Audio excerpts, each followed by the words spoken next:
रहा है, लेकिन इंदौर भी इसलिए क्योंकि इस देश में आखिर किस हिसाब से इस चुनाव को आप जीतना चाहते हैं। खरीद फरोख्त करके, उसकी शुरुआत आपने चंडीगढ़ से की थी, सूरत, फिर आपने देख लिया खजुराहो में, और अब इंदौर में देख रहे हैं आप। प्रकाश हिंदुस्तानी जी, क्या कुछ हुआ है, आखिर क्या है ये मामला, और यहां से इस चुनाव को किस दिशा में जाते हुए आप देखते हैं? राजीव जी, इंदौर में चुनाव जो हो रहा है वो बड़ा ही एक अजीबोगरीब मोड़ पर पहुंच गया है।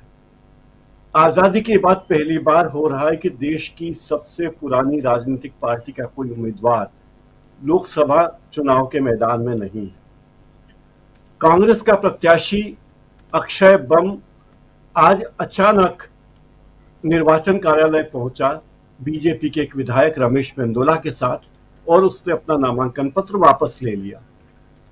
इस नामांकन पत्र को वापस लेने के साथ ही इंदौर में अब कांग्रेस का कोई उम्मीदवार नहीं बचा है, क्योंकि आमतौर पे जो बड़ी पार्टियां होती है वो एक अपने उम्मीदवार के साथ 2-3 डमी उम्मीदवार भी खड़े करती है, ताकि अगर एक उम्मीदवार का नामांकन रद्द हो जाए या कोई तकनीकी बाधा आ जाए तो वैकल्पिक उम्मीदवार रखती है। इंदौर में मोती सिंह पटेल नाम के एक सज्जन को, जो मिल्क फेडरेशन के बड़े नेता हैं, कारपोरेट सेक्टर, कोऑपरेटिव सेक्टर के बड़े नेता हैं, उन्हें डमी उम्मीदवार के रूप में उन्होंने अपना नामांकन पत्र जमा किया था।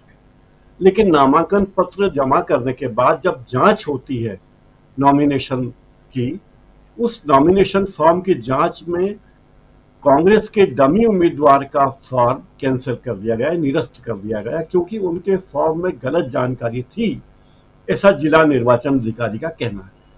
हुआ यह था कि उन्होंने अपने फॉर्म में, मोती सिंह जी ने अपने फॉर्म में कांग्रेस का प्रत्याशी अपने आप को लिख दिया था, और पार्टियां जब किसी को ऑफिशियल उम्मीदवार बनाती है तो एक निर्धारित फॉर्म है, वो फॉर्म जिला निर्वाचन कार्यालय में जमा करना होता है, जो जिसमें पार्टी की अधिकृत सील लगी होती है।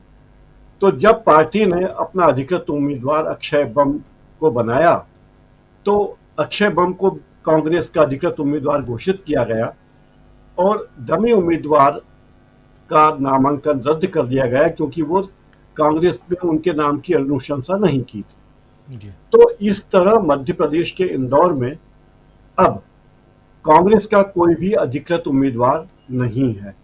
इंदौर में जो चुनाव हो रहा है वो सीधे सीधे बीजेपी और कांग्रेस की टक्कर का चुनाव था। हमेशा यही होता आया है, कांग्रेस और बीजेपी की ही टक्कर होती रही है। लेकिन ये कुछ वैसा ही है जो सूरत में हुआ और खजुराहो में हुआ, चंडीगढ़ में जिस तरह की बात है, क्योंकि अक्षय बम ने कोई अपना नामांकन ऐसे चुपचाप जाकर वापस नहीं लिया। 17 साल पुराने उन पर 3 प्रकरण चल रहे थे। 3 दिन पहले उनके एक प्रकरण में पुलिस ने धारा बदल दी और उन्हें 307 का आपराधिक मामले का आरोपी भी बना दिया।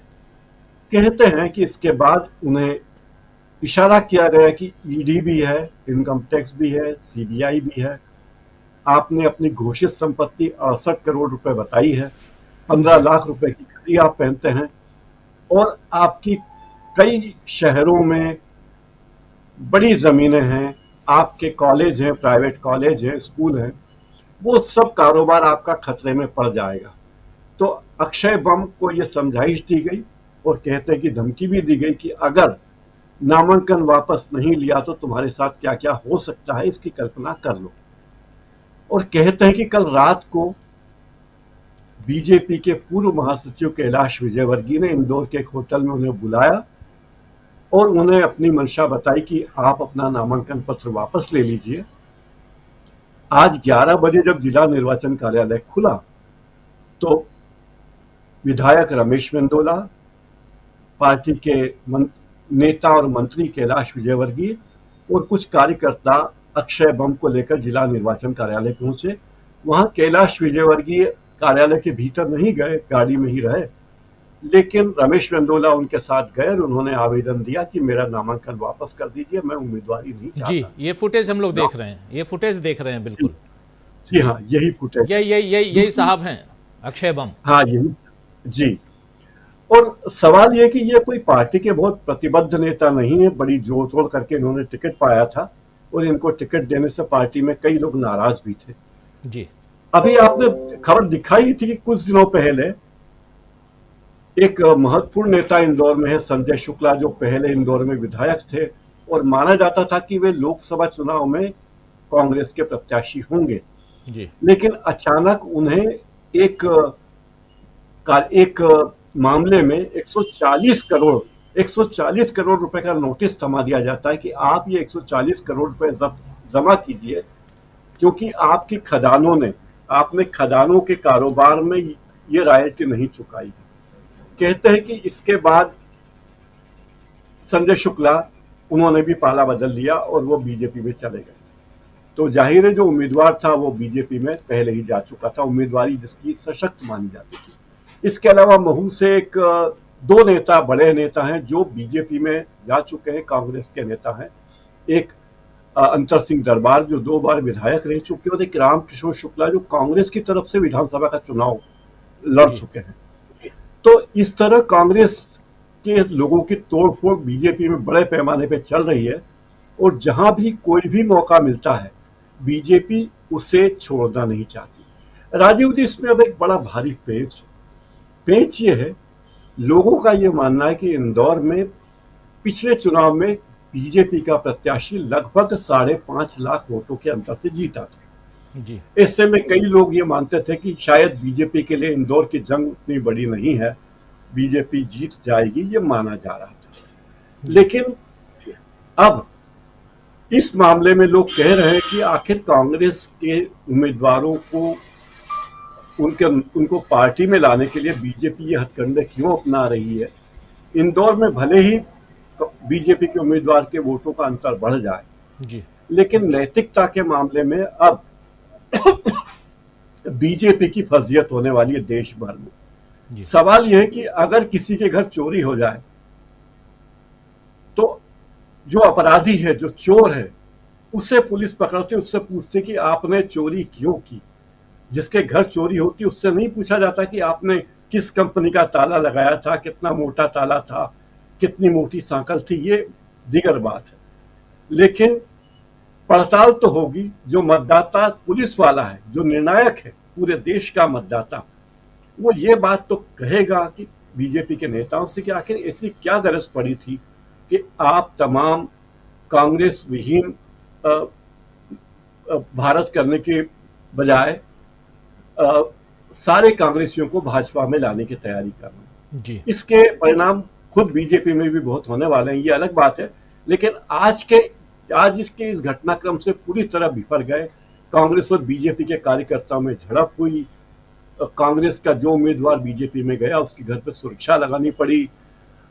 तमाम नेताओं ने उसे आश्वासन दिया। जीतू पटवारी जो मध्य प्रदेश कांग्रेस के अध्यक्ष, उन्होंने कहा कि कांग्रेस के प्रत्याशी पर दबाव डाला गया, उसे डराया धमकाया गया, उसे एक मामले में उसकी धारा बदली और कई मामलों में और फंसाने की धमकी दी गई, इसलिए उन्होंने ये किया होगा, ये जीतू पटवारी का कहना है। लेकिन इसकी व्यापक प्रतिक्रिया इंदौर में हुई है और देश में भी प्रतिक्रिया हुई है। आपने जो बातें कही कि पूरे देश में जिस तरह लोकतंत्र को किडनैप करने की कोशिश की जा रही है, ये कोशिश, सूरज जैसी कोशिश तो इंदौर में हो नहीं पाएगी कि कोई चुनाव ही ना हो, क्योंकि अभी भी 13 उम्मीदवार मैदान में हैं।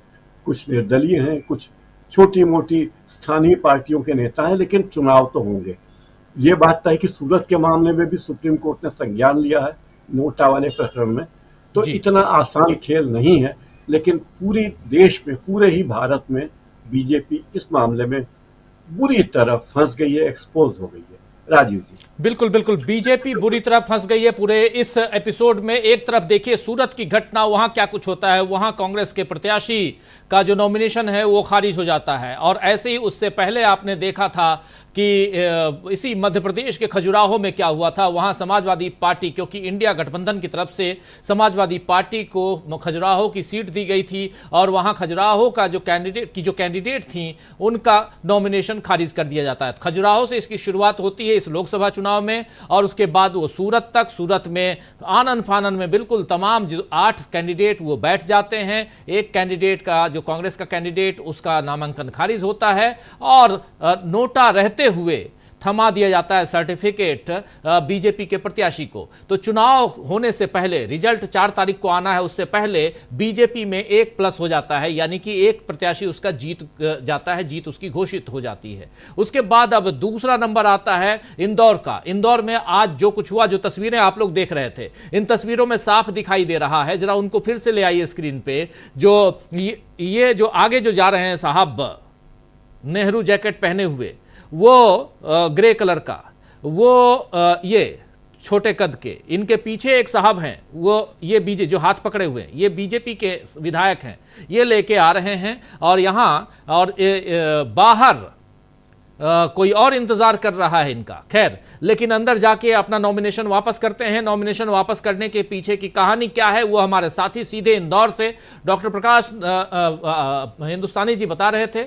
और प्रकाश जी जो बात कह रहे हैं, जो हम लोग चर्चा कर रहे हैं, बहुत एक गंभीर चर्चा है। क्या इस जी प्रकाश जी,